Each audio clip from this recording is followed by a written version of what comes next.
আসসালামু আলাইকুম প্রিয় বাগেরহাটবাসী।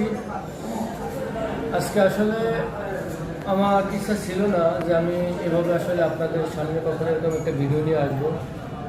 তো আজকে কথা হচ্ছে যে বিগত দিনে বাগেরহাট এক আসনে যারা নির্যাতিত, হামলা মামলার শিকার হয়েছে, যারা ঠিকমতো বিগত বছরগুলো বাড়িতে ঘুমাইতে পারে নাই, তারা ঠিকমতো ফ্যামিলির সময় দিতে পারে নাই,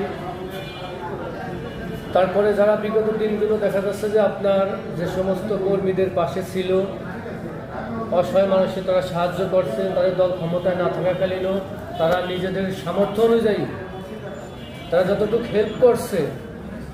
তো আজ আমাদের একটা আশা ছিল যে দল হয়তোবা তাদেরকেই নমিনেশন দিবে, যেহেতু তারা বিগত দিনগুলোতে পরিশ্রম করছে, হয়তোবা দল তাদের সেই পরিশ্রমের মূল্যায়নটা করবে। কিন্তু আমরা যাদের কোনোদিন চিনিও নাই, দেখিও নাই, কোনোদিন